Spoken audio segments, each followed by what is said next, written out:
Observation आहे specifically institute मध्ये होतं की सर्जन सोबत एक किंवा दोन सिनियर असिस्टंट वॉश असतात. ॲज सुन ॲज ऑपरेशन संपलं आणि सर्जनने ग्लोव्ज काढले, तो पटकन मागे बघतो, इकडे तिकडे बघतो की अरे सर्वात ज्युनियर कोण. तो ज्युनियर सापडला की ट्रॉली घेऊन जा, वॉश कर. तर ह्याच्यामध्ये आपल्याला सर्वात महत्वाचं हेच बघायचं आहे की ज्या ज्युनियरला आपण सांगतोय ट्रॉली घेऊन जा, वॉश कर, त्याला आपण पहिले शिकवलंय का की इन्स्ट्रुमेंट वॉश कसे करायचे, इन्स्ट्रुमेंट वॉश का करायचे. येणारा पुढचा जो पेशंट आहे त्याला या इन्स्ट्रुमेंटमुळे काहीही अडचण झाली नाही पाहिजे.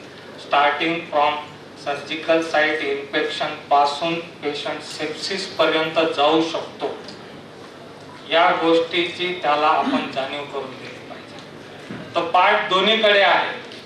सिनियरचं काम आहे की ज्युनियरला प्रॉपर ट्रेनिंग देणे, इन्स्ट्रुमेंट क्लिनिंगचं, त्याची स्टरिलिटी, ते का करायचं. आणि येणाऱ्या ज्युनियरने असं न समजता की यार आले की भांडे घासायला लावता, मला काय कामच देत नाही. तर this is a primary stage. Instrument cleaning मध्ये तुम्ही इन्स्ट्रुमेंटची तुमची ओळख होते, तुम्हाला नावं कळतात, त्याच्यानंतर त्याचं महत्व कळतं आणि तिथून पुढे तुम्ही जाता. तर दोन्ही बाजूला सिनियर आणि ज्युनियरचं काम आहे की इन्स्ट्रुमेंटला खूप काळजीने, कारण की ते सोल आहे. सर्जरीचा सोल म्हणजे इन्स्ट्रुमेंट्स आहे. So moving ahead, surgical site इन्फेक्शनचे रिझन जसं की एन्व्हायरमेंट, ज्याच्यामध्ये ओटी क्लिनिंग, ओटी स्टरिलायझेशन, फ्युमिगेशन हे सगळं येतं. आणि second through instruments. So when we are reprocessing instrument reprocess करताना आपल्याला हे लक्षात घेतलं पाहिजे की पहिल्या प्रायर सर्जरीचे ब्लड स्टेन्स किंवा बॉडी पार्ट्स किंवा fluids, those are highly contagious. Patient may be having some infection, कुठल्या प्रकारचे इन्फेक्शन तो कॅरी करतोय. मेजॉरिटी पोर्शन मध्ये आपण पाहिलेलं आहे की अटिपिकल मायकोबॅक्टेरियम आपल्या भारतामध्ये किंवा आपल्या मराठवाड्यात, महाराष्ट्रात पण खूप जास्त प्रमाणात आढळतो. आणि बरेच असे अँटीबायोटिक रेजिस्टंट बॅक्टेरियाज असतात जे की प्रायर सर्जरीच्या पेशंटमध्ये असू शकतात. ज्याला आपण प्रॉपरली क्लीन नाही केलं तर नेक्स्ट पेशंटला ते कंटॅमिनेशन जाऊ शकतं. And then surgical team or the treating doctor त्याला त्याचे सगळे कॉन्सिक्वेन्सेस किंवा पेशंटला ज्याचा काही दोष नसतो त्याला ते फेस करावं लागतं. तर हे सगळं अवॉइड करण्यासाठी आपल्याला इन्स्ट्रुमेंट क्लिनिंग करायचं. सुरुवातीच्या काळामध्ये Asian old open surgical instruments होते जे टेक्निकली किंवा असं त्यांचा मेक खूप डिफिकल्ट नव्हता. क्लिनिंग आत्ताच्या इन्स्ट्रुमेंटपेक्षा कंपॅरेटिव्हली बेटर होतं. पण now we have seen changing एरामध्ये नवनवीन इन्स्ट्रुमेंट्स येत आहेत, नवीन टेक्निक्स येत आहेत. फॉर एक्झाम्पल लॅप्रोस्कोपिक इन्स्ट्रुमेंटला जर आपण व्यवस्थित पाहिलं तर बऱ्याच ठिकाणी त्यांना जॉईंट्स आहेत, त्यांच्यामध्ये कॅन्युलाज आहेत, कॅव्हिटीज आहेत, स्पेसेस आहेत जिथे ब्लड स्ट्रेसेस, फ्लुइड्स, बॉडीचं कंटॅमिनेटेड पोर्शन हा निग्लेक्ट होऊ शकतो. तर त्याच्यासाठी नवीन इन्स्ट्रुमेंटची ओळख आणि त्यांना कसं डिसमेंटल करून क्लीन करायचं हे आपल्याला पण लक्षात घेतलं पाहिजे. नाव रिसेंट ॲडव्हान्सेस मध्ये we can see robot is in picture. Aurangabad सारख्या शहरात पण आज 2 ठिकाणी रोबोट आहे, उद्या 3 होतील, 5 होतील. तर आज किंवा उद्या आपण त्याच्या सानिध्यात येणारच आहोत. तर जसं ओपन पासून लॅप्रोस्कोपी, आता लॅप्रोस्कोपी पासून रोबोट, असं जे एरा चेंज होतोय त्याच्यासोबत आपल्याला जावं लागेल आणि क्लिनिंगचे आयडियाज घ्यावं लागतील. बऱ्याच ठिकाणी सर्जन्स एंडोस्कोपी करतात, एंडोस्कोपिस्ट एंडोस्कोपी करतायत, त्यांचे असिस्टंट इथे असतील. तर त्याचं पण क्लिनिंग करण्याचं, डिसइन्फेक्शन जे आपण म्हणतो त्याच्याबद्दल पण थोडीशी माहिती मी देतो. नवीन टेक्निक्स अडॉप्ट का झाल्यात त्याचे छोटेसे कारण आहे की सर्जिकल साइट इन्सिजन स्मॉलर होतात, पेशंटला पेन कमी होतो, अर्ली अँब्युलेशन आहे, सर्व लॅप्रोस्कोपीचे ॲडव्हान्टेजेस आपल्याला माहितीच आहे. नाव स्टेप्स जर आपण बघायला गेलो तर सर्वप्रथम इन्स्ट्रुमेंट जेव्हा आपण घेतो तो we start with instrument cleaning वॉटरने होते. त्याच्या आधी फक्त एकच गोष्ट मला सर्वांना सांगायची आहे की जिथे जिथे नर्सिंग होम मध्ये काम करणारे लोक आहेत तिथे स्पेस कन्स्ट्रेंट असतो, तर तिथे बेसिकली स्क्रब एरिया आणि washing area is the same. So I will suggest सगळ्यांना की स्क्रब एरिया आणि वॉशिंग एरियाला आपल्याला आयसोलेट केलं पाहिजे. स्क्रब एरियामध्ये तिथेच आपण स्क्रब होतोय, तिथेच वॉश करतोय, सेकंड सर्जरीला परत जाऊन तिथेच स्क्रब होतोय, असं नाही झालं पाहिजे. याच्यामुळे कंटॅमिनेशन रेट वाढतो. Either through your clothes, either through your hands, either through your instruments, whatever. So scrubbing area and washing area should be completely isolated. इन्स्टिट्यूटला ती फॅसिलिटी आहे, बऱ्याच नर्सिंग होमला नाही आहे. जिथे जिथे नाही आहे तिथल्या सर्व असिस्टंटने काळजी घ्यायची आहे. पाहिजे ते एखादं वेगळं वॉश मशीन पकडावं किंवा एक वेगळी जागा निवडावी जिथे इन्स्ट्रुमेंट क्लिनिंग केलं जाईल. तर first of all instruments clean केल्याच्या नंतर आपण त्यांना कम्प्लिटली ड्राय करतो. ड्राय करण्याच्या मेथड्स पुढे आहेत त्या मी सांगतो. ड्राय झाल्याच्या नंतर प्रॉपर पॅकिंग, जसं की ऑटोक्लेव्ह करायचं असेल तर त्याच्यासाठी आपण ड्रम वापरतो. ETO असेल तर त्याचं पॅकिंगचं सामान आहे तर त्याच्यामध्ये पॉलिथिन शीटमध्ये आपण पॅक करतो आणि सगळं ड्राय करून झाल्याच्या नंतर आपण त्यांना स्टरिलाइज करतो. आफ्टर स्टरिलायझेशन ते इन्स्ट्रुमेंट कुठेही असे पडून राहिलेले चालत नाहीत, कारण की डस्ट असते. काही जसं की ETOच्या ह्याला पोस्टेरियर साईडला पेपर असतो, पेपर पाडतो, त्याच्यातून कंटॅमिनेशन होऊ शकतं. तर एक क्लीन एरिया निवडला पाहिजे जिथे की ते स्टोअर केल्या जाईल. तुमचा ड्रम असो, ETOचं सामान असो किंवा आता बऱ्याच ठिकाणी प्लाझ्मा पण अवेलेबल आहे. प्लाझ्मा झाल्याच्या नंतर पण instrument should be preserve in a clean area. जागा नसेल तर तुम्ही ऑपरेशन थिएटर निवडा. ऑपरेशन थिएटरमध्ये एक आयसोलेटेड जागा ठेवा, तिथे तुम्ही त्याला स्टोअर करा. म्हणजे फ्युमिगेशनच्या वेळेस त्याचा आउटर साइड पण कव्हर होत राहील आणि रेग्युलरली ते क्लीन होत राहील, स्टरिलाइज राहील. इन्स्ट्रुमेंट क्लिनिंग कधी करायचं तर सगळ्यांनाच माहिती आहे, त्याच्याबद्दल काही असं नवीन रॉकेट सायन्स नाही. प्रत्येक सर्जरीच्या नंतर, प्रत्येक ऑपरेशनच्या नंतर इमिडिएटली इन्स्ट्रुमेंट क्लिनिंग चालू झालं पाहिजे. 2 ते 3 पद्धतीने आपण करू शकतो. इमिडिएटली त्याला सोप करायचं, either you use water. Ideal आहे की एन्झायमॅटिक सोल्युशन्स अवेलेबल आहेत आता मार्केटमध्ये. एन्झायमॅटिक सोल्युशन्स जर आपण वापरलं तर त्याच्यावरचं ब्लड स्टेन वगैरे सगळं ते त्याला न्यूट्रलाइज करून टाकतं आणि त्याच्यानंतर तुम्ही त्याला क्लिनिंगला घेऊ शकता. ते जरी अवेलेबल नसेल तरी ऑपरेशन झाल्या इन्स्ट्रुमेंट ड्राय होण्याच्या आधी जर आपण त्यांना पाण्यामध्ये सोप केलं तरी that is more than sufficient. Soap करायचं ह्याच्यासाठी की एकदा ते स्टेन्स त्याच्यावरती ड्राय झाले की सर्वप्रथम ते निघत नाही, ते काढणं अवघड होतं. सेकंड की आपलं इन्स्ट्रुमेंट रस्टिंग होतं. रस्टिंग झालं की परत त्याच्यामध्ये इन्फेक्शनचा रेट वाढतो. जे जॉईंट्स असतात किंवा जे बॉक्स असतात त्या बॉक्समध्ये गेलेला जो रक्त किंवा फ्लुइड आहे ते जर ड्राय झालं तर ते तिथून काढणं जड जातं. इव्हन तुमच्या ब्रशने म्हणा किंवा कुठल्याही दुसऱ्या इन्स्ट्रुमेंटने त्याचं क्लिनिंग प्रॉपर होत नाही. म्हणून immediately as soon as you finish the surgery पहिले त्यांना तुम्ही सोकिंग करा.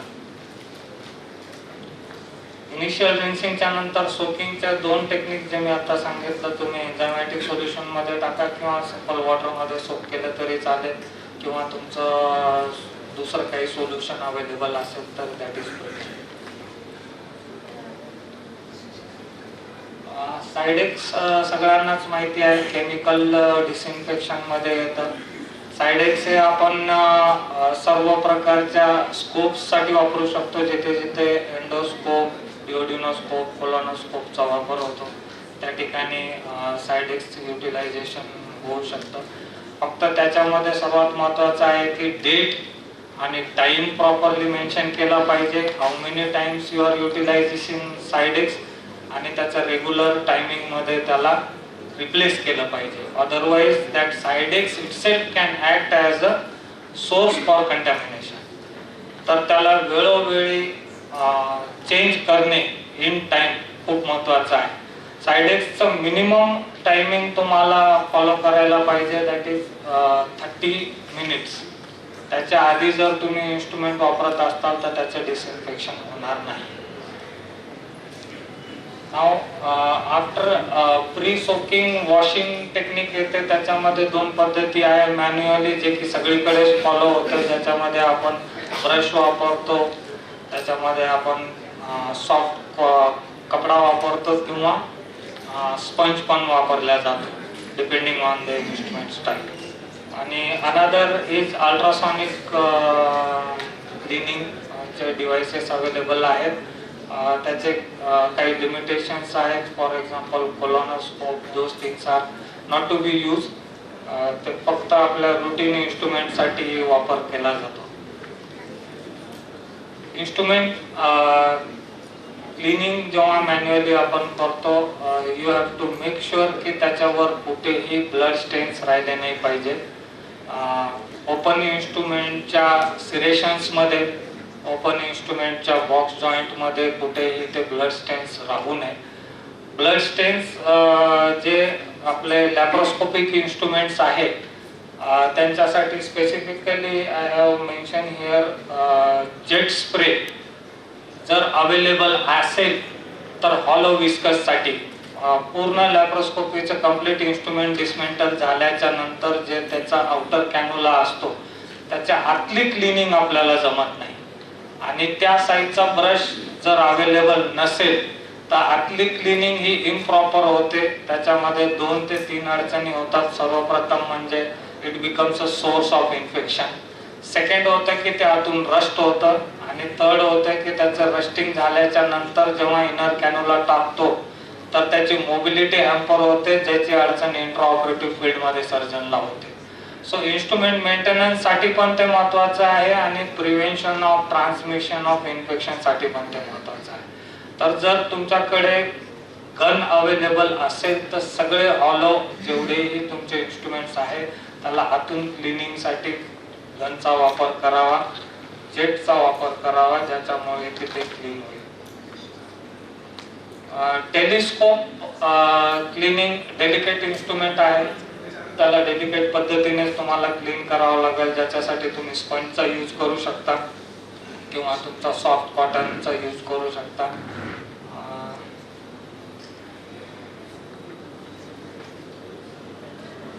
सेकंड, ड्रायिंग साठी 2 ते 3 पद्धती आहेत. एक आपलं रुटीन बेसिक एशियन होल्ड पद्धती, म्हणजे तुम्ही सगळे इन्स्ट्रुमेंट प्रॉपरली कपड्याने क्लीन केल्याच्या नंतर एक ड्राय प्लेसवर वरती जमिनीवर किंवा फ्लोअर वरती नाही, जिथे डस्टचा त्याचा कंटॅमिनेशन किंवा संबंध येणार नाही अशा ठिकाणी ठेवून साध्या फॅनने पण त्याला तुम्ही ड्राय करू शकता. आणि एक तुमच्याकडे जर एअर गन अवेलेबल असेल तर ते सर्वात चांगली गोष्ट आहे. एअर गनने तुम्ही इन्स्ट्रुमेंट कम्प्लिटली ड्राय करू शकता.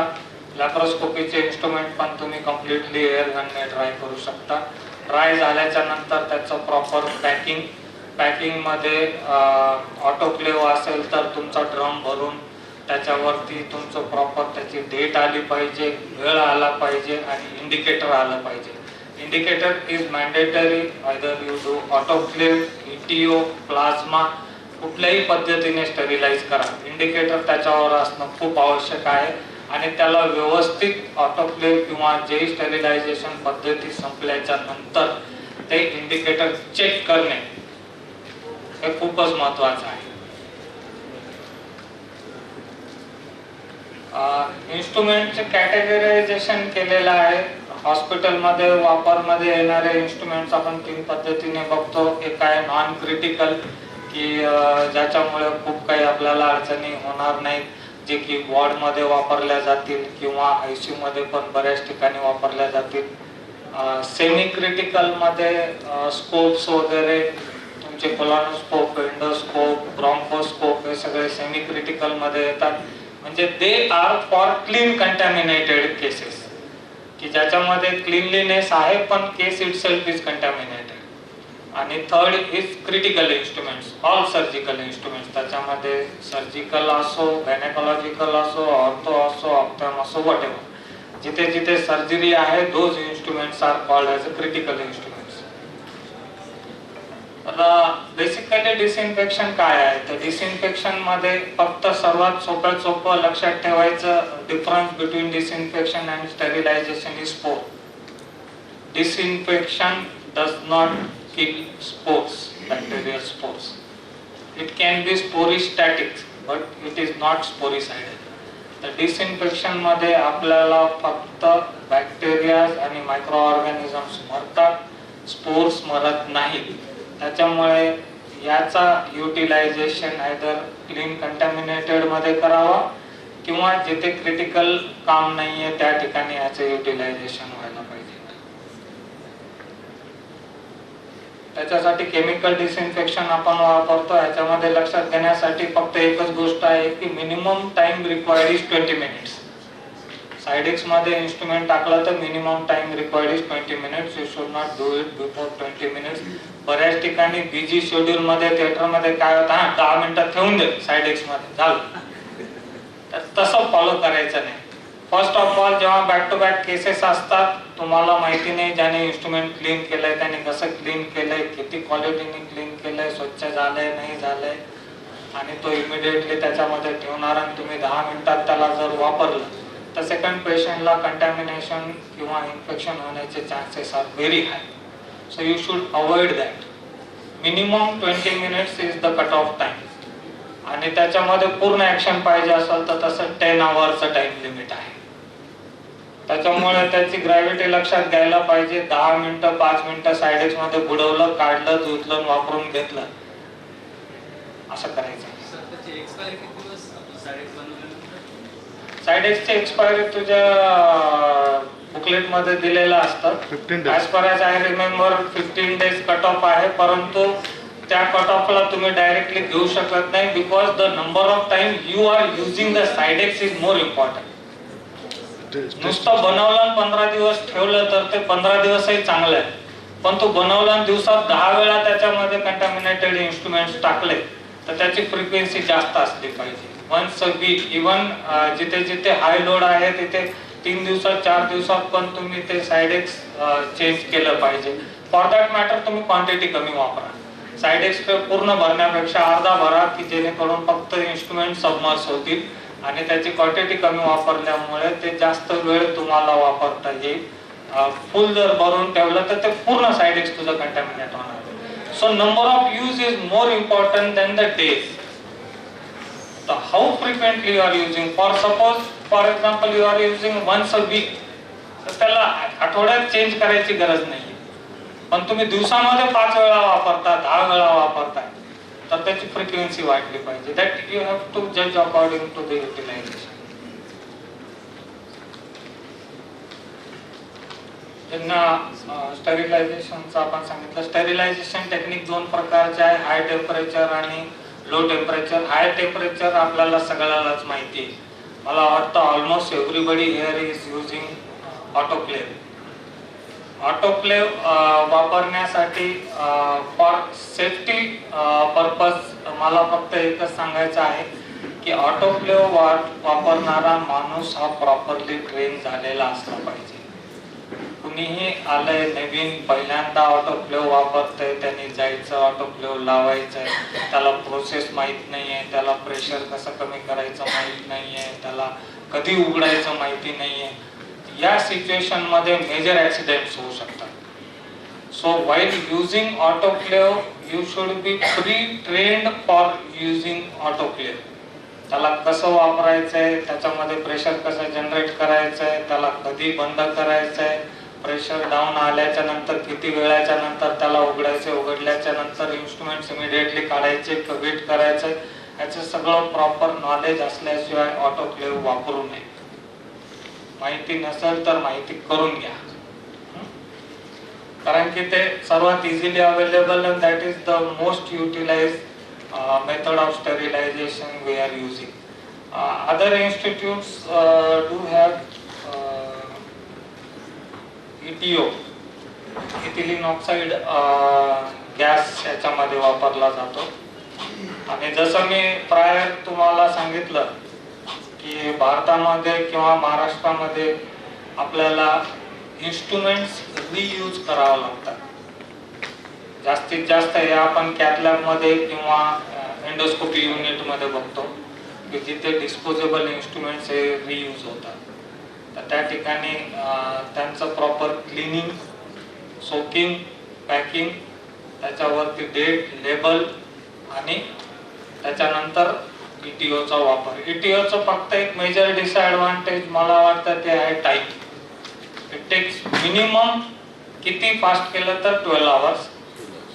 10 to 16 आवर्सची सायकल असते, मिनिमम 10 आवर्स रिकमेंडेड आहेत, पण 12 तास हे ऑप्टिमम आहे.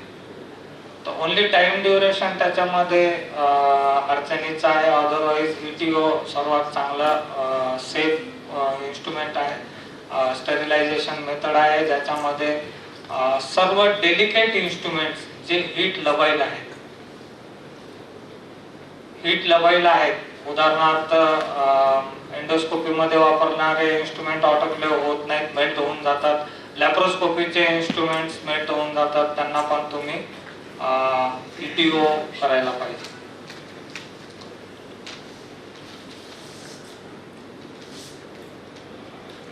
टाइप्स आणि सिलेक्शन ऑफ स्टरिलायझेशन आपण डिस्कस केलंय ऑलरेडी. टाइम ड्युरेशनचं पण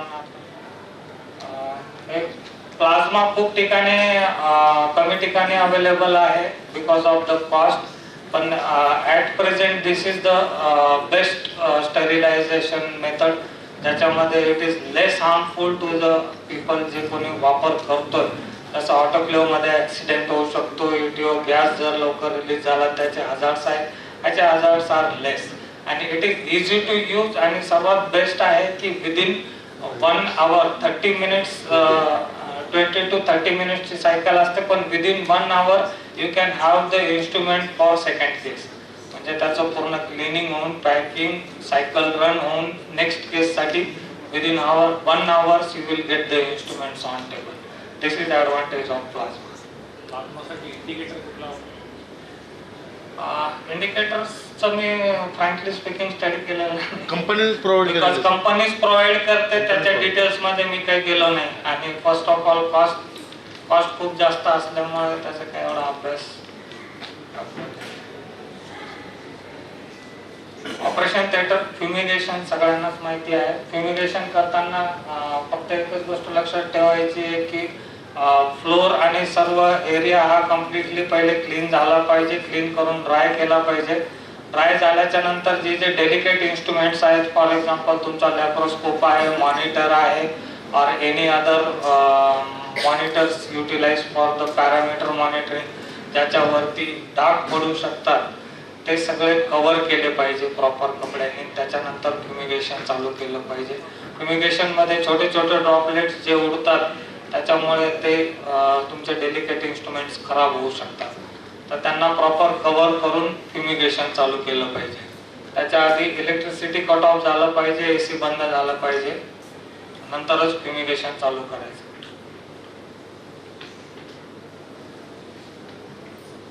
वायपिंगसाठी सगळ्यांनाच जसं माहिती आहे हायड्रोजन परऑक्साईड, त्याला वेगवेगळे कन्सन्ट्रेशन्स आहेत.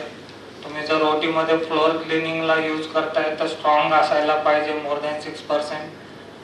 डेलिकेट इन्स्ट्रुमेंट किंवा स्टेनलेस स्टील करताय तर 1.2 to 2% पर्यंत डायल्यूट करून तुम्ही वापरू शकता. 1 single wipe is enough. Pre-filled wiping instruments, pre-filled wiping mops are also available, ते तुम्ही वापरू शकता.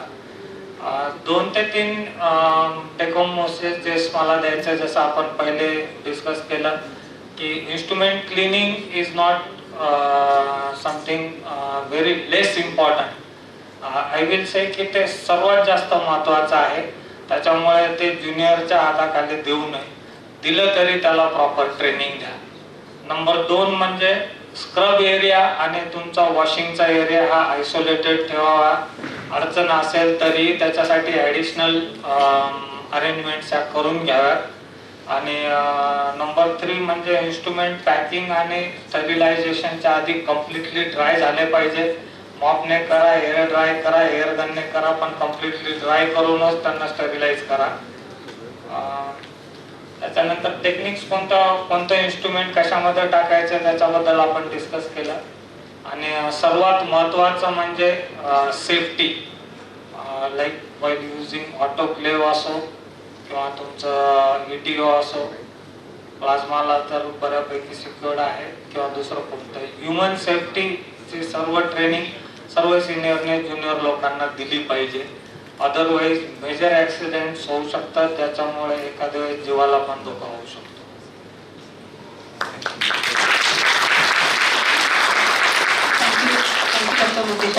I request Dr. Dahipalle Madam Jadhav madam to please.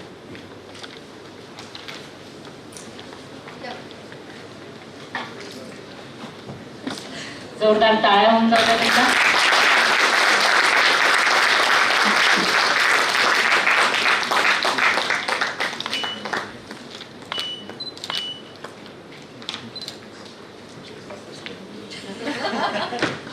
Thank you. IVF अतिशय महत्त्वाच्या प्रोसिजर आहेत आणि यासाठी एकदम योग्य ते फॅकल्टी बालाजी सरांनी निवडले आहेत, ते म्हणजे doctor Sujit Khade sir. Sir is a senior most consultant, cardiac as well as neuroanesthesiologist, one of the founder, director of Ozone. Sir is having a very keen interest in regional anesthesia and pediatric anesthesia. आणि सरांसोबत काम केल्यानंतर कळतं की sir किती meticulous आहे. प्रत्येक गोष्टी, प्रत्येक स्टेपला पेशंट आत येण्यापासून पेशंट बाहेर जाण्यापर्यंत सरांना सगळ्या गोष्टी एकदम नीटनेटक्या लागतात. Sir please welcome.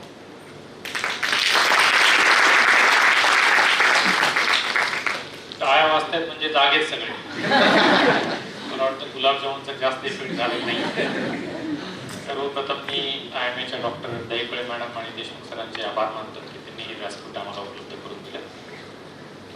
तुमच्यापैकी बहुतेक जण सगळे ऑपरेशन थिएटरमध्येच काम करतात आणि ज्या छोट्या प्रोसिजरबद्दल मी बोलतोय त्या छोट्या प्रोसिजर्समध्ये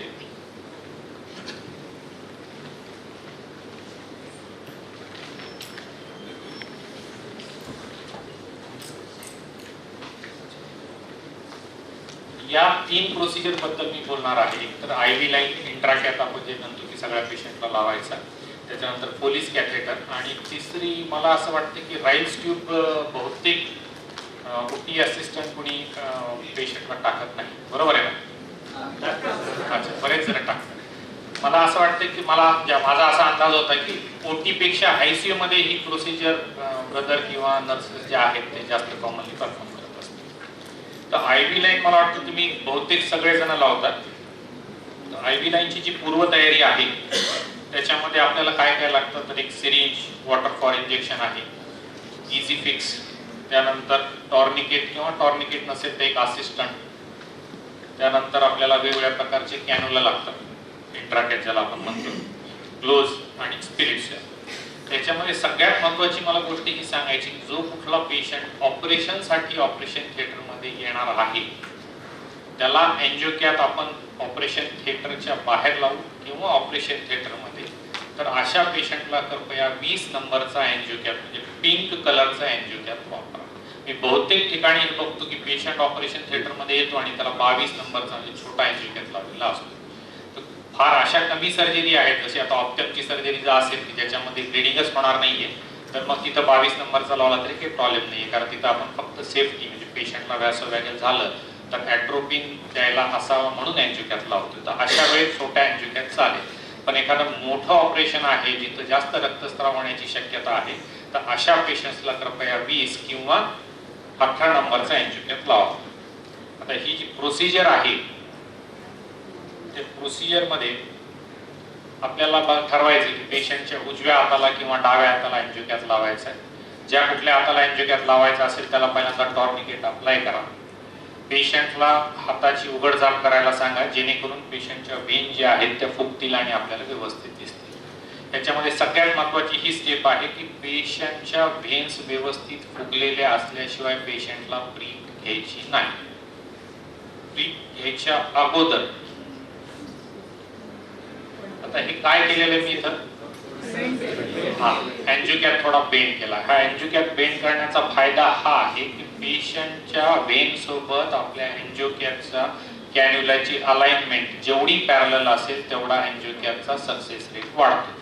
त्याच्यामुळे सर्व जणांनी हे लक्षात ठेवून एंजिओकॅथ थोडासा वाकडा करून घ्यायचा जेणेकरून आपला सक्सेस रेट वाढेल.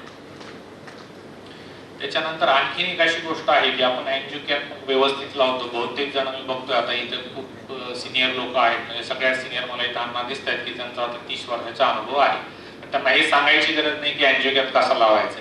पण इथं जे ज्युनियर बसलेले आहेत त्यांना मला हे सांगायचं की अँजिओ कॅप लावल्यानंतर बहुतेक वेळेस त्याला कॅप लावायच्या अगोदर रक्त बाहेर येतं. पेशंटचे नातेवाईक जे असतील तिथं तर ते सगळे पॅनिक होतात की खूपच जास्त ब्लिडिंग झाली म्हणून. तर आपल्याला ते होऊ द्यायचं नाही. एकही थेंब रक्ताचा बाहेर आला नाही पाहिजे. मग त्यासाठी काय करायचं तुम्ही आता इथे मी बघितलं की अँजिओ कॅप लावल्यानंतर त्याचं टीप जे आहे ते दुसऱ्या 2 बोटांनी दाबून ठेवा जेणेकरून ब्लड वापस येणार नाही. आणि ते झाल्यानंतर पेशंटला अँजिओ कॅप व्यवस्थित फिक्स करा. हे जे मी इथं इझी फिक्स वापरलंय ते बरोबर लावलेलं आहे का चुकीचं लावलेलं आहे?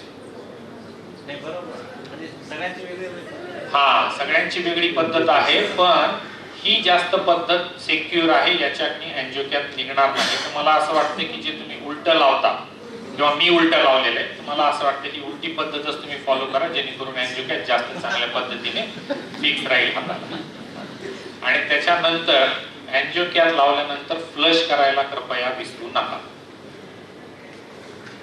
तर हा एक व्हिडिओ मला आवर्जून याच्यासाठी दाखवायचा आहे की बऱ्याच वेळेस काय होतं, व्हेन मध्ये गेल्यानंतर आपला उत्साहामध्ये आपल्याला दिसतं की रक्त बॅकफ्लो आलेला आहे आणि मग आपण आणखीन पुढे जातो. पण तसं केल्यानंतर काय होतं की जी पोस्टेरियर वॉल आहे व्हेनची ती पंक्चर होते आणि आपण ज्याला म्हणतो की आउट गेला, कॅन्युला आउट गेला, ते होतं. त्याच्यामुळे एक लक्षात ठेवायचं आहे की एकदा आपल्याला बॅकफ्लो दिसला ब्लडचा कॅन्युला मध्ये, त्याच्यानंतर त्याच्या पुढे जायची गरज नाहीये. आयव्हीचा कॅन्युला फक्त पुश करायचा आहे. तर त्यासाठी मी हा खास तुम्हाला व्हिडिओ दाखवलाय. आता आपण दुसरी कॉमनली परफॉर्म प्रोसिजर जी आहे की बहुतेक तुमच्यापैकी सगळेच जण ही प्रोसिजर करतात किंवा जे कोणी नवीन असतील ते येणाऱ्या काळामध्ये करतील. आता पोलीस ज्यावेळेस आपल्याला करायचे त्याच्यामध्ये महत्वाची पूर्वतयारी असे की पेशंटला अगोदर इन्फॉर्म करा. एखाद्या पेशंटला जर जनरल अॅनास्थेशिया दिलेला असेल तर ऑब्व्हियसली त्याला आपण काही सांगणार नाही. पण कुठलाही पेशंट ज्याला आपण अॅनास्थेशिया द्यायच्या अगोदर पोलीस करणार आहोत त्याला प्रोसिजर समजावून सांगा. कन्सेंट ही फार महत्वाची आहे आणि ही मेल किंवा फिमेल कुठलाही पेशंट असेल तरी कन्सेंट घेतल्याशिवाय पोलीस करू नका. पेशंटला पोलीस करायच्या अगोदर स्टरिलिटी फार महत्वाची असल्यामुळे आपण प्रॉपरली स्क्रब होऊन, बिटाडीनने स्क्रब होऊन, ग्लोव्ज घालून निर्जंतुक पद्धतीने, अत्यंत स्टराईल पद्धतीने आपल्याला पोलीस करायचं आहे. त्याचबरोबर ज्या लागणाऱ्या गोष्टी आहेत, पोलीस कॅथेटर जे कुठे योग्य साईजचं असेल, पॅरेटिक पेशंट असेल तर आपल्याला छोट्या साईजचे कॅथेटर लागतील. अडल्ट पेशंट असेल मेल किंवा फिमेल ते 14 किंवा 16 नंबरचा पोलीस कॅथेटर लागेल. ग्लोव्ज लागतील, lignocaine jelly, syringe, water for injection आणि एक तर प्लेन युरिन बॅग लागेल किंवा तुम्हाला युरोमॅटर लागेल. तर ह्या सगळ्या गोष्टीची अगोदरच तयारी करून ही जी प्रोसिजर आहे ती आता आपण सगळेच करतो. याच्यामध्ये प्रॉपर पेंटिंग, बिटाडीनचा योग्य प्रमाणात वापर, म्हणजे अत्यंत घाईमध्ये एकाच वेळी थोडंसं पेंट करायचं आणि लगेच पोलीस टाकायचं तसं करू नका. पेंटिंग ही फार महत्वाची आहे कारण बरेच आपल्याकडचे, मला माहितीच असेल की भारत जे आहे आता डायबिटीसचे पेशंट जगात सगळ्यात जास्त आपल्याकडे. आपण भारतामध्ये डायबिटीसचे एवढे पेशंट झालेले आहेत की अशा पेशंटला पोलीस जर आपण व्यवस्थित नाही केलं तर इन्फेक्शनचे चान्सेस खूप वाढतात. त्याच्यानंतर जेली टाकत असताना तुम्ही इथं बघाल की मी गॉस वापर केलेला आहे. गॉसनी पकडून मग त्याच्यामध्ये जेली पुश केलेली आहे. त्याच्यानंतर ज्यावेळेस आपल्याला पोलीस करायचं आहे, सर्वप्रथम मी इथे काय करतोय तुम्ही बघा, पोलीसला युरोमीटर जे आहे ते मी कनेक्ट करून घेतो. आता हे कनेक्ट करण्याचा काय फायदा आहे तर तुम्ही पोलीस केल्यानंतर युरिन जे आहे ते पेशंटच्या अंगावर सांडणार नाही आणि तो जो एरिया आहे तो युरिननी सॉइल होणार नाही, कंटॅमिनेट होणार नाही. आता काही जणांना ती सवय नसते, पण हे मला असं वाटतं की प्रत्येकाने इथं आपल्याला सवय लावून घ्यावी. आणि इथं आपण नॉन टच टेक्निक, म्हणजे आपण पोलीसला हात नाही लावतो, त्याच्यावरचं जे रॅपर आहे त्याचा उपयोग करून आपण पोलीस करत आहोत. एकदा पोलीस कॅथेटर पूर्ण मध्ये गेल्यानंतर ब्लॅडरवर पुश करा. पेशंटचं ब्लॅडर फुल असेल तर युरिन लगेच येईल, नसेल तर थोडं ब्लॅडरवर प्रेशर दिल्यानंतर युरिन बाहेर येईल. आणि एकदा युरिन येतं हे कन्फर्म केल्यानंतरच आपल्याला त्याचा जो बलून आहे तो इन्फ्लेट करायचा आहे. आता किती ml इन्फ्लेट करायचा आहे तर युजली पोलीस कॅथेटरवरती किती ml त्याच्यामध्ये टाकायचं हे लिहिलेलं असतं. तेवढेच नॉर्मल सलाईन किंवा वॉटर फॉर इंजेक्शन त्याच्यामध्ये होऊ शकतं. नेक्स्ट जी स्टेप आहे महत्त्वाची मेल पेशंट्समध्ये, की रिफ्यूज जे आहे ते तुम्ही रिटायर्ड करणं आवश्यक आहे, नाही तर पेशंटला पॅराफायमोसिस होऊ शकतं. म्हणजे पोलीस कॅथेटर यशस्वी केलं तिथंच न थांबता पुढचे जे गोष्टी आहेत की जसं आता तुम्ही बघितलं की पोलीस कॅथेटर फिक्स केलेले. आता हे पोलीस कॅथेटर फिक्स करणं का आवश्यक आहे? कारण मेल पेशंटमध्ये युरेथ्राची लेंथ जी आहे ती जास्त असते आणि ज्यावेळेस हा युरेथ्रा पोलीस कॅथेटर ओढल्या गेल्यामुळे डॅमेज होतो, इमिजिएटली पेशंटला कदाचित काही त्रास नाही होणार, पण 2-3 वर्षानंतर पेशंटला स्ट्रिक्चर होतं आणि मग पेशंट रिटेन्शन ऑफ युरिन होते. तर आपल्याला हे माहीत नसतं की आपल्यामुळे झालं, पण हा जो कोणी पेशंट आहे त्याला आजच नाही ते येणाऱ्या कालावधीमध्ये आपण केलेल्या प्रोसिजरमुळे कुठलाही त्रास होऊ नये याची काळजी आपण घेणं आवश्यक आहे. त्यासाठी पोलीस कॅथेटर ओढलं जाऊ नये म्हणून अशा पद्धतीने किंवा तुमची काही वेगळी पद्धत असेल तर त्या पद्धतीने स्टिकिंग लावून तुम्ही पोलीसला फिक्स करा. पोलीस करताना काय काय आपल्याला प्रॉब्लेम येऊ शकतात? ब्लिडिंग होऊ शकतो. बऱ्याच वेळेस आपण बघतो की एल्डरली जर पेशंट असेल तर अशा पेशंटमध्ये पेशंटला प्रोस्टेट आहे, त्याच्यामुळे एक तर पोलीसच जात नाही आणि मग तिथं जर तुम्ही फोर्स केला तर पेशंटला ब्लिडिंग होते. तर ब्लिडिंग होऊ नये म्हणून पहिली गोष्ट तर लिग्नोकेनचा वापर जास्त प्रमाणात करा. दुसरी गोष्ट मी असं बघतो की बहुतेक मेल पेशंटला आपण 16 नंबरचं पोलीस कॅथेटर वापरतो, पण जर गरज नसेल तर मला असं वाटतं की 16च्या ऐवजी आपण थोड्या छोट्या साईजचं म्हणजे 14 नंबरचं जर पोलीस कॅथेटर सगळ्या मेल पेशंटला वापरलं तोटा नाहीये, पण फायदा हा होतो की युरेथ्राला इंजुरी होत नाही आणि मग ब्लिडिंग होणार. तुम्ही प्रॉपर काळजी घेतली पण तरी पण पोलीस जर जात नसेल तर खूप जास्त ब्लाइंडली ट्राय न करता मला असं वाटतं तुमचे जे कोणी सर्जन असतील, जे कोणी तिथं वरिष्ठ डॉक्टर उपलब्ध असतील त्यांना इमिजिएटली ते इन्फॉर्म करून तुम्ही त्यांची मदत घ्या. आणि सर्वात महत्त्वाचं मी जे सांगितलं तुम्हाला की डायबेटिक पेशंट्स आणि सगळे फिमेल पेशंट्स यांच्यामध्ये युरिनरी ट्रॅक्ट इन्फेक्शन या पोलीसमुळे व्हायची शक्यता खूप जास्त आहे. आणि बऱ्याच वेळेस असं होतं की पेशंटचं ऑपरेशन तर यशस्वी होतं, पण त्या पेशंटला या युरिनरी ट्रॅक्ट इन्फेक्शनमुळे युरोसेप्सिस होतं आणि तो पेशंट कदाचित त्याचा जीव गमावू शकतो. त्याच्यामुळे हे लक्षात ठेवून आपण यापुढे येणाऱ्या प्रत्येक प्रोसिजरमध्ये पेशंटला मॅक्सिमम स्टराइड टेक्निकनी पोलीस करायला पाहिजे. आता नेक्स्ट जी प्रोसिजर आहे तुम्ही बऱ्याच जण ऑलरेडी करत आहात, त्याच्यामध्ये राईट ट्यूब जे आपण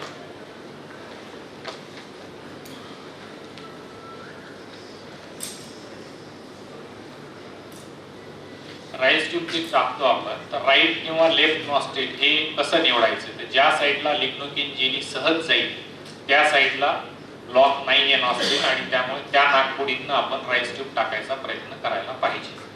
तर सर्वप्रथम उजव्या किंवा डाव्या नाकपुडीमध्ये लिग्नोकिन जेली टाका. त्यानंतर 14 किंवा 16 नंबरची जी कुठली राईस ट्यूब तुम्हाला पेशंटला टाकायची आहे त्या राईस ट्यूबला पण व्यवस्थित जेली लावून द्या आणि मग तुम्ही राईस ट्यूब अत्यंत स्लोली कुठल्याही पद्धतीचा प्रेशर किंवा फोर्स न वापरता राईस ट्यूब टाकायचा प्रयत्न करा. बऱ्याच वेळेस असं होतं की राईस ट्यूब अगदी सिंगल अटेम्प्ट मध्ये इझिली जाते, फारच आनंदाची गोष्ट आहे, पण समजा नाही जर गेली तर त्याची खूप भयंकर असे कॉम्प्लिकेशन्स आहेत. आता राईस ट्यूब टाकल्यानंतर आपण ती कन्फर्म कशी करतो रुटीनली? हा एअर. आता इथं काय होते तुम्हाला काय वाटते राईस ट्यूब मध्ये आहे का व्यवस्थित? मी ऍस्पिरेट केलं आणि ऍस्पिरेट केल्यानंतर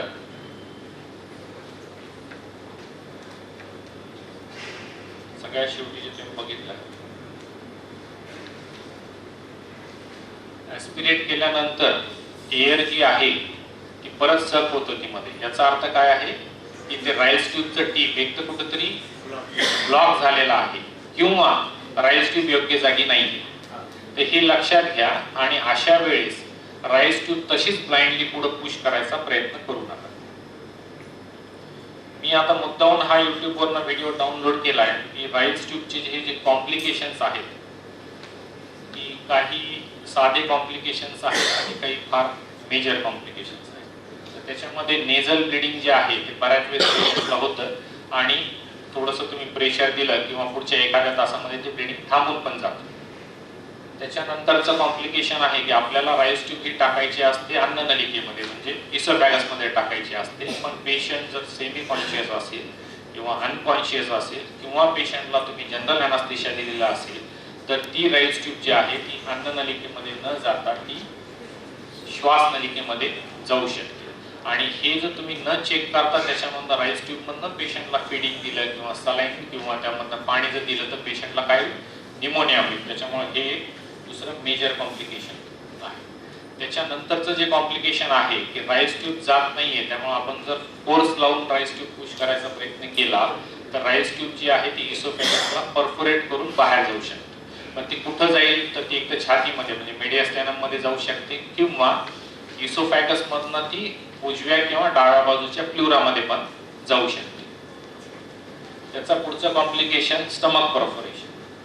त्याच्यानंतर फॅरेंजियल मिसप्लेसमेंट, म्हणजे आपण बऱ्याच वेळेस बघतो की आपण राईस ट्यूब टाकतो आणि पेशंट सांगतो की तोंडामध्ये काहीतरी आलेले, तर ती आपल्या तोंडाच्या कॅव्हिटीमध्येच ती गोळा होते. तर पेशंट जर कॉन्शियस असेल तर पेशंट सांगतो, पण पेशंट अनकॉन्शियस असेल तर हे पेशंटला सांगता येणार नाही. आणि सगळ्यात महत्त्वाचं आणि डेंजरस कॉम्प्लिकेशन जे आहे ते म्हणजे राईस ट्यूब जे तुम्ही टाकताय ती पेशंटच्या तोंडातून पोटामध्ये न जाता ती पेशंटच्या मेंदूमध्ये जाणे. आणि हे डॉक्युमेंटेड कॉम्प्लिकेशन्स आहेत, अशा केसेस रिपोर्टेड आहेत. त्यामुळे याची काळजी घेणं आवश्यक आहे. त्यासाठी कधी पण लक्षात ठेवा, राईस ट्यूब ज्यावेळेस तुम्हाला पेशंटच्या नाकामध्ये टाकायची आहे ती कधीही पोस्टेरियरली म्हणजे मेंदूच्या साईडला पुश करायचा प्रयत्न करू नका. कधीही राईस ट्यूब जी आहे फोर्स जर तुम्हाला लागत असेल तर लक्षात घ्या की समोर काहीतरी अडथळा आहे आणि तिथं तुम्ही ताकद लावायची नाही. राईस ट्यूब टाकताना हेड लो करणं आवश्यक नाही, राईस ट्यूब टाकताना हेड लो करायची काही गरज. तर माझा टेक होम मेसेज तुमच्यासाठी हाच आहे की या ज्या काही तुम्ही प्रोसिजर करणार आहात या प्रोसिजर अत्यंत गांभीर्याने करा. कारण कदाचित ही प्रोसिजर तुम्ही याच्या अगोदर खूप वेळेस केलेली असेल, पण त्या पेशंटसाठी जी ही पहिल्यांदाच प्रोसिजर असते, मग त्या अँजिओकॅथ असो, फोलीज असो किंवा राईस ट्यूब असो. अँजिओकॅथ जरी लावायचा असेल तर अत्यंत हळूवारपणे करा, कुठल्याही प्रकारची घाई करायची गरज नाही. फोलीज आणि राईस ट्यूब सारख्या किंवा अँजिओकॅथ सुद्धा हे लावायचं असेल तर स्टरिलिटी फार महत्त्वाची आहे. तुम्ही ही प्रोसिजर वर्षानुवर्षी जरी करत असाल आणि जर तुम्हाला काही अडचण आली तर मदत मागायला काहीही लाजायची गरज नाहीये. आपण त्वरित तिथं जे कोणी उपलब्ध डॉक्टर आहेत किंवा ते ओटी मध्ये उपलब्ध नसतील तर त्यांना तुम्ही फोन करून सांगा की मला अँजिओकॅथ लागत नाहीये की मला फोलीज जात नाहीये आणि मला मदतीची गरज आहे. आणि या व्यतिरिक्त मी फोलीज केलेलं आहे पेशंटला आणि पेशंटला ब्लिडिंग होते, आता हे तुम्हाला माहिती आहे, पण तुम्हाला एकदा युरिन दिसले की तुम्ही ठीक आहे म्हणजे आता हे ब्लिडिंग थांबून जाईल. की तुम्ही जर डॉक्टरांना इन्फॉर्म नाही केलं आणि त्या पेशंटचं समजा बायपासची सर्जरी की ज्याला आपल्याला खूप सारं हेपॅरिन द्यावं लागतं, तर मग काय ते ड्रेपच्या खाली खूप जास्त ब्लिडिंग होत राहील आणि त्या ब्लिडिंगमुळं पेशंटचा जीव धोक्यात होऊ शकतो. तेव्हा जे काही कॉम्प्लिकेशन होतील, कॉम्प्लिकेशन हे होणारच. ज्या काही आपण प्रोसिजर करतोय आपला प्रयत्न हा असतो की आपण 100% पेशंटला विदाऊट कॉम्प्लिकेशन प्रोसिजर करूया.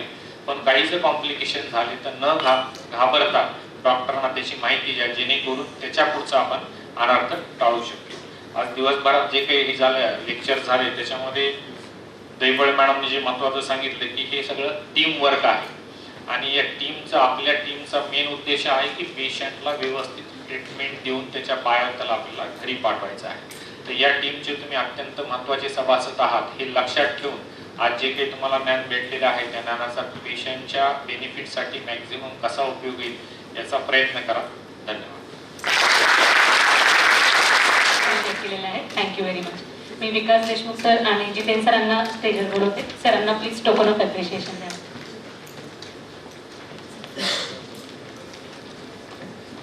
हा टॉपिक मी मुद्दाम ठेवला होता कारण बरेचदा आम्हाला जेव्हा कॉल येतो ना त्यावेळेस पेशंटच्या दोन्ही हाताची अक्षरशः चाळणी झालेली आहे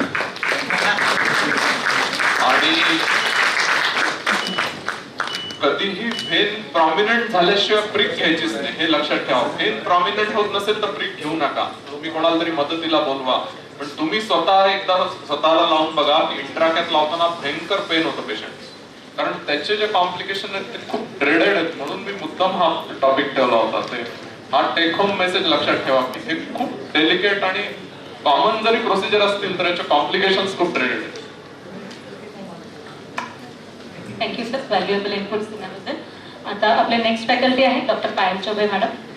शी is again a very dynamic lady, gold medallist, state and national faculty for obstetrics and gynaecology. Madam स्वतः अगदी व्यवस्थित मल्टीटास्किंग आणि मल्टी टॅलेंटेड आहेत.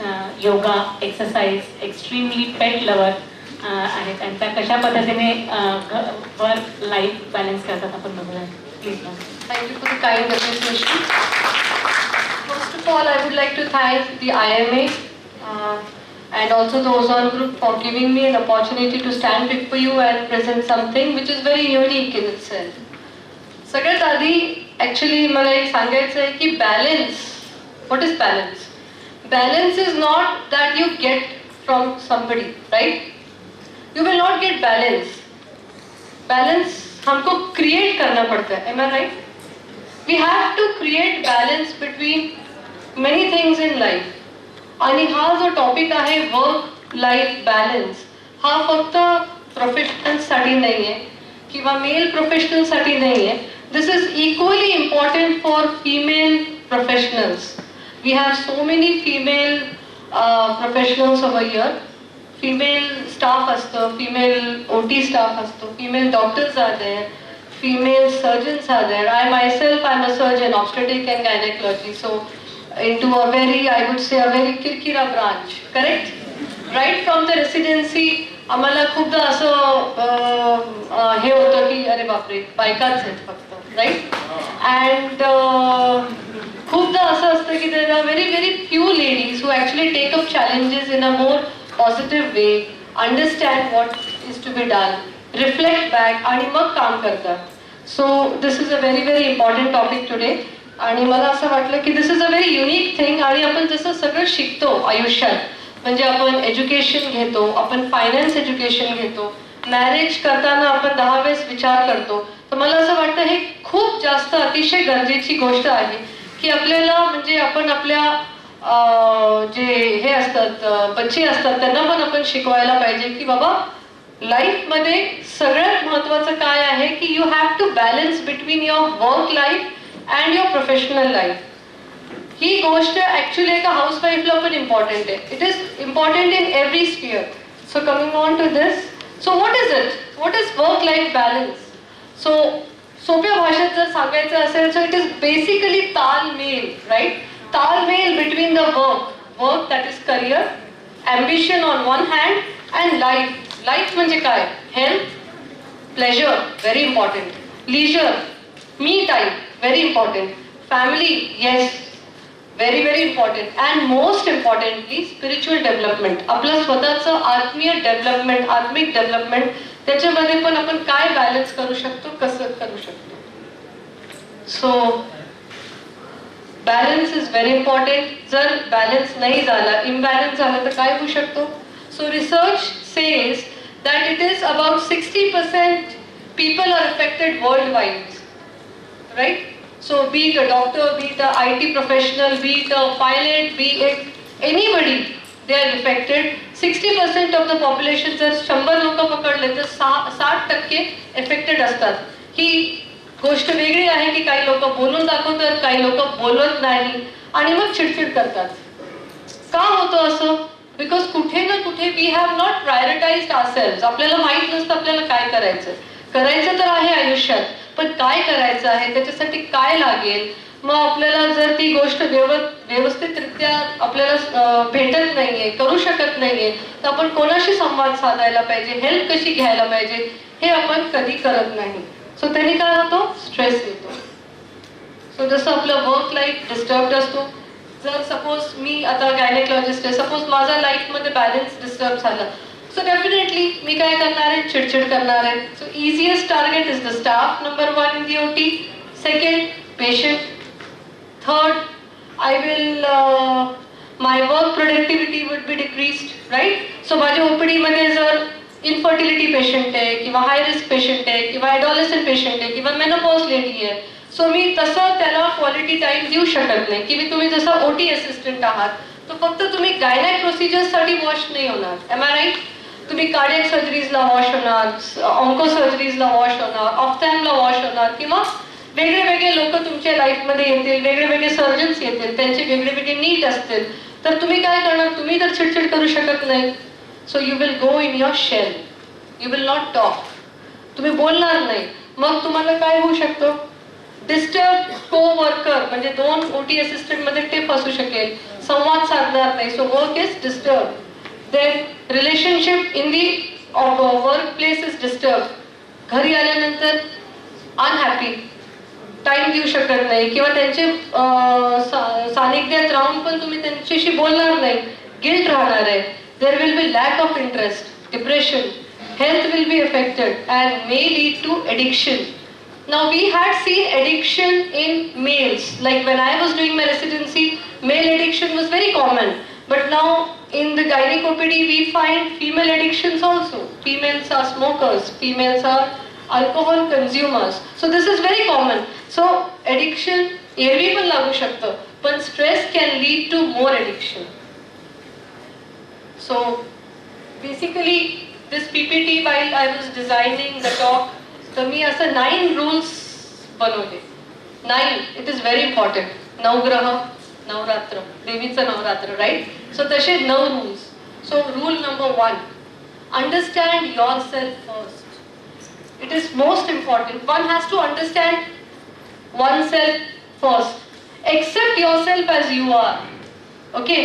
So you have to accept your, okay, मी हे करू शकते, मी याच्यामध्ये मला एवढंच करायचंय. So you have to accept. Don't compare yourself with somebody else, की नाही बाबा त्याला हे पण जमतं किंवा मला हे जमत नाही, मी काय करू. So you have to accept yourself as you are. Okay. Rule number 2, develop the greatest skill at work. तुमचा जो काही स्किल असेल, जिथे काही असो आपण, ते आपण स्किल आपण डेव्हलप करायला पाहिजे. आणि time and again one should, जसं सरांनी ओझोन ग्रुपनी खूप सुंदर CME केलं आहे. मी सरांना सांगितलं की सर आमच्या OBGYN सोसायटीमध्ये पण हे आम्ही तुमचं असं एक CME एकदा आम्ही अरेंज करणार आहे, because this is really important. तर आपण जसं हे स्किल आपण हे घेतोय किंवा आपण लर्न करतोय, नवीन स्किल एक्वायर करतोय, ते करून स्वतःला खूप जास्त आपण, you know, you are always a student.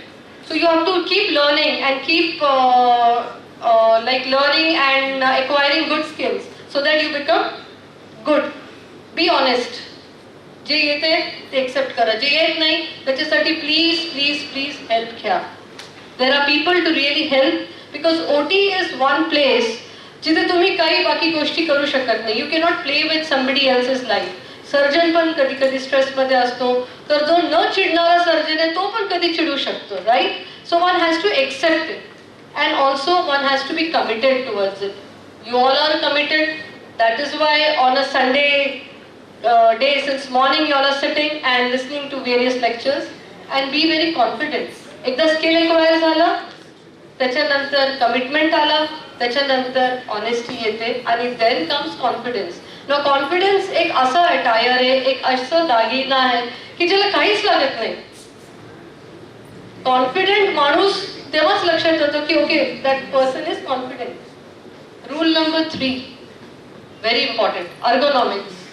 म्हणजे right person at the right place. So you ask yourself, मी हे करू शकते का? Am I happy doing this? If yes, do it. If not, step back and recollect, reflect आणि मग विचार करा. Rule number 4, make a checklist. Plan your day. This is very important. जेवढे केवढे आपण मॅनेजमेंट किंवा मॅनेजमेंट गुरुजचे लेक्चर्स ऐकतो किंवा यूट्यूबवर खूप लोक आहेत जे ऐकतात, तर ते काय म्हणतात, you should plan your day. एक म्हण आहे, अहम ब्रह्मास्मी, सगळ्यांनी ऐकलं असेल, राईट. म्हणजे मीच पॉझिटिव्ह आहे, मीच निगेटिव्ह आहे, मीच सर्वस्व आहे. तर जसं मी डिसाईड करेल तसं आजचा दिवस होईल. सो जेव्हा आपण उठतो तेव्हा just jot down the list की काय काय आपल्याला करायचं आहे, राईट. एक आमचे सर होते ज्यांच्याकडनं मी laparoscopic surgery after my MD 2004-05 I was with doctor Rakesh Sinha. अतिशय जास्त डायनॅमिक गायनॅक लेप्रोस्कोपिक सर्जन होते ते. आणि not only that, he was a very good gynaecologist and laparoscopic surgeon. He use to train the people who use to go for Miss India contest. Yukta Mukhi was one of the contestant that he trained. Then police प्रोफेशनल्सला ते train करायचे. ते नेहमी म्हणायचे की make a checklist. जसं आपण ओटी मध्ये एंटर होतो तर ते म्हणायचे आय यूज टू व्हिज्युअलाइज की मी पेशंटला काय करणार आहे, ओके असं करणार आहे. देन यु नो जसं आपण म्हणतो माइंडमध्येच आपण हे प्लॅन करायला पाहिजे. आता आपण प्लॅन तर करू शकत नाही, पण जसं एक उदाहरण तुमच्या याच्यातून मी सांगते की जर तुम्हाला सांगितलं की ओके सिम्पल प्रोसिजर की come on you was the hysterectomy, okay. Now many of you who have working in Sigma have worked with me, right. तर आपल्याला काय काय लागतं, ट्रॉलीमध्ये किती इन्स्ट्रुमेंट्स लागतात. तर डोळे बंद करायचं, इमॅजिन करायचं की ओके हे मला इन्स्ट्रुमेंट लागेल. पेशंटला लिथोटोमी कशी द्यायला पाहिजे हे आपण एक स्वतः एक आपण जसं म्हणतो ना डोळे बंद करून एकदा आपण रिव्हिजन करायला पाहिजे before we actually start doing it. त्यांनी काय होणार आहे, आपला बॉडी स्ट्रेस कमी होईल आणि पुढचा माणूस मला अंगावर माझे धावून येणार आहे का धावून येणार नाहीये किंवा रागवणार आहे, हे हा जो स्ट्रेस आहे आणि ह्या स्ट्रेसमुळे जो आपण एक चुका करू शकतो ते आपण चुका कमी करणार. So this is very important. Second, time management most important. 8 वाजताची ड्युटी आहे, 7:30ला उठून 7:45ला रोडवर जोरात गाडी धावून यायची गरज नाही. You can get up early, थोडा एक्सरसाइज करा, प्राणायाम करा. मी काही ब्रीदिंग टिप्स पण सांगणार आहे जे मी पण फॉलो करते, ज्यांनी आपल्याला थोडा स्ट्रेस कमी होतो, राईट. मग हे बघा, time is same for everybody. सगळ्यांना 24 तास मिळणार आहे. But the success is only with the people who utilize that time in the most satisfactory level. Okay? And remember, you cannot get everything in one day. म्हणजे जर तुम्हाला you have to carry out a duty, आज OT list खूप आहे, वेगळे वेगळे surgeon आहे, neurology पण आहे, गायनेकॉलॉजी पण आहे, कार्डिओलॉजी पण आहे, मग मधूनच ऑर्थोपेडिक पण आले आपला ठाकठूक करायला. मग मला आज भाजी पण आणायची आहे. फिमेल्स जे असतील इथे, अरे गणपती आलाय मी काय करू, महालक्ष्मी आली मी काय करू, मला सुट्टी पण देत नाहीये. So please please please ladies out there, plan your day. म्हणजे थोडक्यात तुमचे स्ट्रेस हार्मोन्स कमी सिक्रेट होतील, तुम्हाला मेन्स्ट्रुअल ॲबनॉर्मॅलिटीज नसणारे, PMS प्री मेन्स्ट्रुअल सिंड्रोम नसणारे, and you will be a healthy living being. Okay. Always remember one thing, Rome was also not built in a day, right. जसं आज इंडियामध्ये खूप development आहे. सो दिस डेव्हलपमेंट स्टार्टेड जेव्हा deterioration झालं तेव्हाच development होणार आहे, right. But we are not there to wait for our deterioration. Are we waiting? No ना. So we can plan our day, we can think, we can reflect and then work accordingly, ज्याने आपल्याला stress कमी येणार आहे. तो हा होता rule number 4. Rule number 5, be a good observer. Be a very good observer. You know, my leisure time is what? Either playing with stray dogs, getting them adopted. I have a very beautiful group. We all are professionals. But आम्ही यथाशक्ती काम करतो. Second leisure time is मला काहीच करायचं नसतं. मी माझ्या हॉस्पिटलच्या गच्चीवर खुर्ची टाकून बसते and I'm keeping observing all the vehicles, all the people moving around and trying to pick up good things from people. So this is, I think, a very good stress buster. असंच करा असं नाही म्हणत आहे, पण आपल्या ओटीमध्ये जेवढे नाना प्रकारचे सर्जन्स येतात किंवा RMOs असतात किंवा कोणी असतं, इवन ओटी जे फ्लोअर क्लीन करणारे लोक असतात, त्यांच्याकडनं पण काही गुड हॅबिट्स आपण घेऊ शकतो. तर be a very good observer. Try and learn at least a good habit every day or once in a week from somebody. तुम्ही त्याला जाऊन सांगू नका थँक्यू मला हे तू हॅबिट दिलंय, right. But discard bad habits कसं करायचं? So follow the rule of 21. जी गोष्ट तुम्ही सातत्याने 21 दिवस करणार ते तुम्ही एक तर ग्रहण करणार किंवा त्याचा त्याग करणार. क्लिअर? आता इथे जे कोणी स्मोकिंग करतंय, राईट, आणि ते they want to quit smoking or minimal करायचंय, तर 21 days follow that. Trust me, after 21 days you will either discard that bad habit. Similarly, good habit पण आपण असं acquire करू शकतो. Rule number 6, most important, health. जान है तो जहान है भैया. सर सलामत तो पगड़ी हसान, वरना कुछ भी नहीं. ये हम हिंदी में सुनते थे, राइट. लेकिन ये बाद में जैसे जैसे आप लाइफ के एक्सपीरियंसेस लेते हैं आपको समझ में आता है. Wealth can be earn, fame can be earn. Defamation हुआ तो उससे भी फेम मिल सकता है बाद में, बट हेल्थ वापस नहीं आता. हम लोग एक सर, दो हाथ, दो पैरों के साथ ही पैदा हुए। भगवान ने आज तक तो ऐसे नहीं दिया ना कि दो एक्स्ट्रा ले ले, तू दो एक्स्ट्रा ले ले, ये निकाल दे वो पैर ले, नहीं है ना। तो हेल्थ इज वेरी इंपॉर्टेंट। तो खाना पीना खा के काम करें। Clear? Don't stress, don't start your day on empty stomach. This is very important. ये बहुत लेट समझ में आता है, लेकिन ये समझ में आता है। मैं अक्सर, मेरे साथ जितने भी यंग लोग काम करते हैं, आरएमओज या ओटी स्टाफ या कोई भी, मैं हमेशा बोलती, जीवन आले का बाई किंवा दादा तू जीवन आलाय का, नाही आलाय तर घरून शिळी पोळी घे, चटणी घे आणि काहीतरी खाऊन ये, ज्याने आपल्याला त्रास होणार नाही. अगेन एक्सरसाइज करू शकता, वॉकिंगला जाऊ शकता, ट्रेकिंगला जाऊ शकता ऑन अ संडे, मेडिटेशन करू शकता. Then you can practice some relaxation techniques like तुम्ही जर सुदर्शन क्रिया शिकला तर ते खूप सुंदर क्रिया आहे, ते करू शकता. ब्रीदिंग टेक्निक्स आहे. आता मी तुम्हाला काही ब्रीदिंग टेक्निक सांगणार आहे. कधी कधी आपल्याला असं होतं की बॅड डे किंवा बॅड पर्सन, कोणाचा तरी मूड ऑफ आहे, तो आला म्हणजे ओटी मध्ये आला, ओटी मध्ये ऑपरेट करायचंय किंवा कोणी असो आला आणि किरकिर करायला लागला. आता जर तो पुढचा माणूस पेशंट असू शकतो, पेशंट किरकिर करायला लागला, खूप होतं असं, खूप गोष्टी असतात, तो आरडाओरडा करायला लागला तर तुम्ही अजून 10 टाइम्स मोर आरडाओरडा करू नका. कुत्रा भुंकल्यानंतर आपण भुंकत नाही, भुंकतो का? त्याला म्हणायचं ब्लेस यू मनात, ओके, आणि मग शांत बसायचं. Okay, now there are 3 types of breathing, thoracic, abdominal, abdominal thoracic. माहिती आहे ना? माहिती नसेल तर मी सांगते तुम्हाला, माहितीच आहे तुम्हाला. सगळ्यात रिलॅक्सिंग ब्रीदिंग कोणती आहे टेक्निक? एब्डॉमिनल. म्हणून आपण काय म्हणतो, आपल्या शास्त्रामध्ये काय आहे की ओम ओम ओम म्हणा, राईट? ओम आपण जेव्हा म्हणतो पोटातून, तेव्हा असं एकदम असं पोट आतमध्ये जातो आणि मग असं ओम म्हणतो, आणि 11 ओम केल्यानंतर आपल्याला थोडी शांती मिळते, राईट? तर काय करायचं, त्याच्या समोर असं एकदम ब्रीदिंग नाही करायचं, शांत बसायचं. उभं राहताना पण हे करू शकता.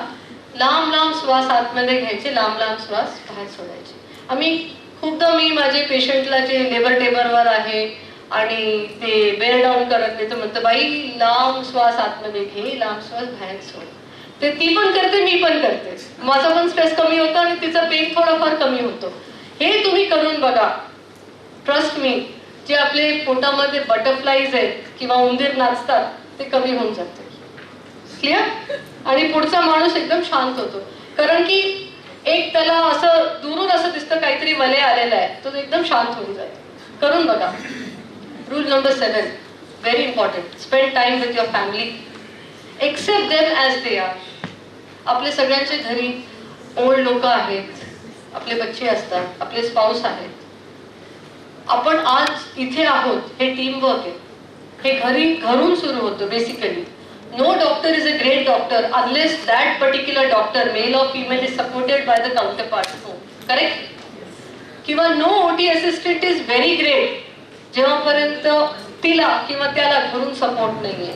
तर घरी गेल्यानंतर please don't carry your work in your head and go and vomit on them when you are at home. हे खूप इम्पॉर्टंट आहे, हे खूप जास्त इम्पॉर्टंट आहे.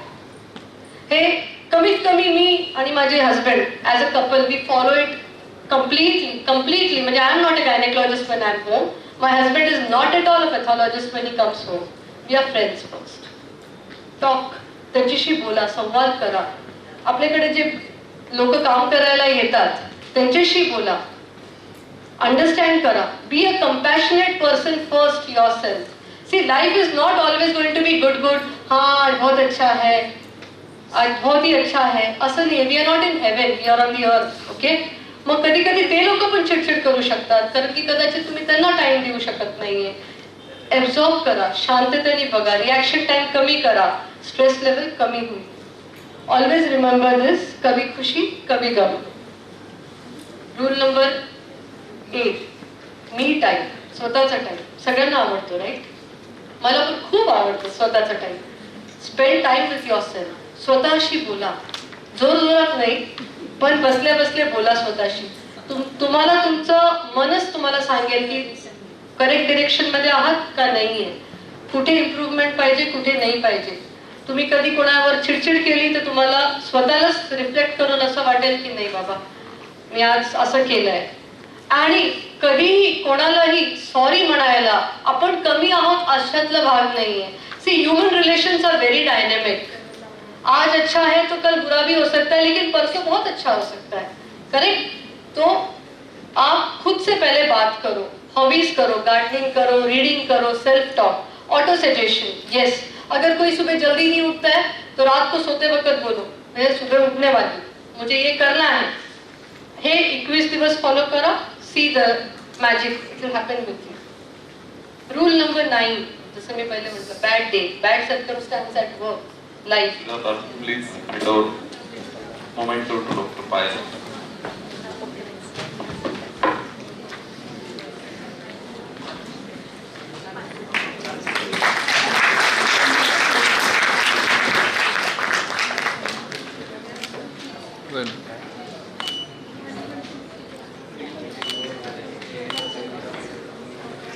नेक्स्ट टॉपिक जो आहे तो पोषण shifting and post of monitoring, आणि याच्यावर बोलणार आहेत जितेन कुलकर्णी सर.